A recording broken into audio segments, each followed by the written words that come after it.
Welcome to this explainer of Nassim Nicholas Taleb's The Black Swan. I'm so thrilled to guide you through this UpGoWise masterclass on probabilistic thinking. Today we're not just looking at risk as some boring spreadsheet problem. We are looking at the literal architecture of the mind. It's actually fascinating when you realize we can strip away all those false comforts of tidy predictions and replace them with a truer, much more grounded contact with reality. Let's get right into it. So, what if your plan is only calm because it just hasn't met the right event yet? Think about an architectural marvel for a second. Picture a stunning glass atrium built perfectly for normal wind conditions.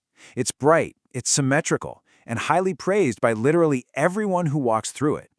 But it hides one single load path, a path that will decide whether the entire building survives a severe storm. Your proud habit of trusting clear, clean models? That's a compression reflex. It trims away all the weird, messy evidence until danger just feels neat. But a clean model often just means you're missing the crucial structural flaw. And that brings us to Act 1, the ignition of risk. See, before you truly digest The Black Swan, risk feels kind of tame, right? It feels like something you can just manage with a dashboard.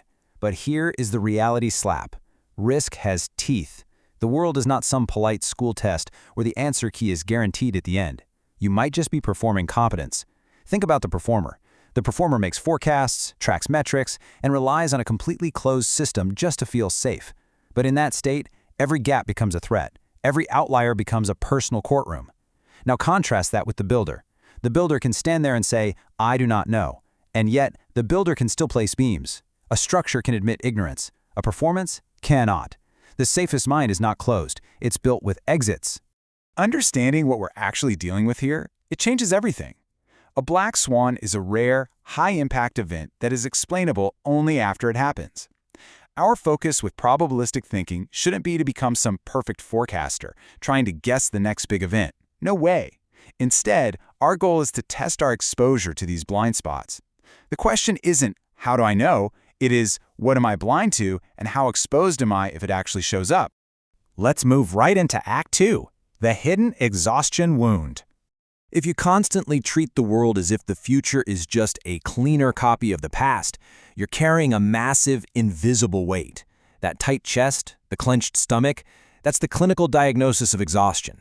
It's the tiredness of turning every single uncertain choice into proof that you are disciplined and safe. One paradigm tells us, predict better than rest. This is the totally false belief that if you just gather more data, you can somehow remove surprise. But the other paradigm says, build less fragility than act. You don't need more control. You need less fragility. It's a problem of epistemic hygiene, meaning we have to clean up the way our minds claim to know things before we can actually act safely in a wild world. And this brings us to Taleb's brilliant concept of silent evidence. Averages act as a narcotic. They soothe the mind because they make wild reality look totally domestic. But what are those averages actually hiding? Silent evidence is the missing data. The stuff from what failed, vanished, or just never got counted in the first place. The bankrupt trader writes no confident memoir. We blindly trust these upward trend lines, completely forgetting that the dead strategies, well, they give no seminars. The vanished data does not raise its hand. It is completely silent. The abandoned path has no loud alumni. Bankrupt traders rarely get invited to give talks. Think about your own plans that look so wise until the context shifted, or the ambitions that survived simply because nothing ever truly tested them. The silence of what you exclude from your plans, that is exactly where your true exposure lies. Which brings us to Act 3, the descent into certainty. So, why does the trap of certainty feel so deeply rational to us? It's because of the narrative fallacy. After a messy, totally unpredictable event happens, our minds immediately rush to explain it. We draw this beautifully clean line backward, claiming the signs were obvious all along. But that story actively trains us for our next mistake. To anchor this, picture Taleb's famous metaphor of the Thanksgiving turkey. Every single morning, the exact same hand brings food to the turkey. The evidence of safety grows daily. The fence is familiar, the bucket is familiar, the footsteps are familiar. The turkey's daily comforts build a false faith through sheer repetition. If that turkey made a chart, that chart would glow with absolute, undeniable confidence. For 1,000 days, the turkey is fed. But 1,000 days of feed simply grows the turkey's exposure to ruin. We make this fatal mistake of treating past frequency as if it caps future magnitude. The turkey thinks the data proves safety, when in reality, every single day just brings it closer to the final shock. The absent knife isn't irrelevant, it's just waiting. Then, on day 1001, the hand changes its meaning. The shock did not begin on the day it appeared. The event was always in the turkey's exposure, not in its data.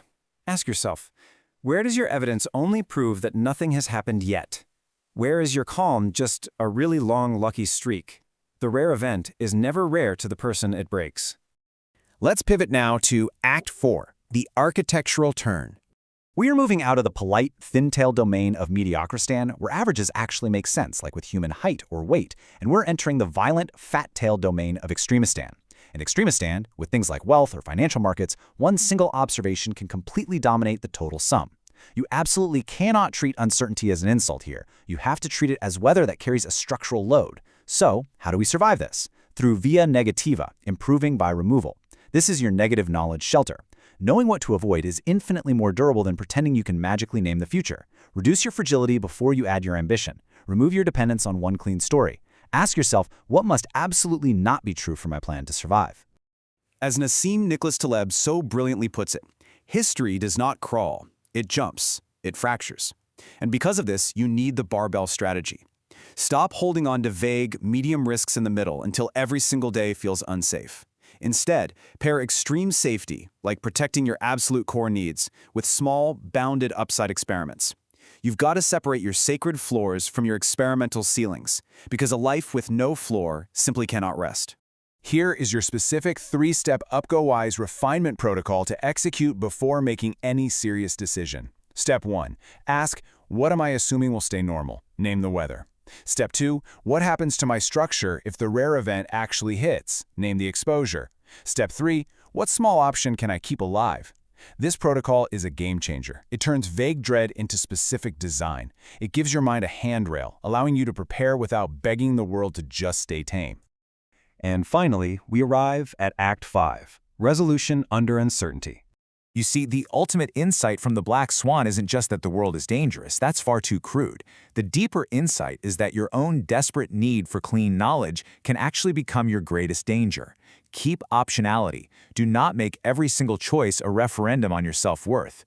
An identity can be leveraged exactly like a bank account. You borrow confidence from a perfectly neat model, and then reality suddenly changes the interest rate. Do not make your identity a leveraged trade dependent on one clean reading of reality.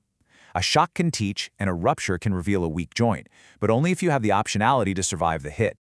I want to leave you with this final, haunting question to examine your own architecture before the storm arrives. Where has your confidence become a load-bearing wall? Where would one unexpected change make your entire story ask for rescue? Let your tight breath and your overmanaged plans answer that for you. Refine your weak joints before the shock arrives. Access your personal growth map at upgowise.com.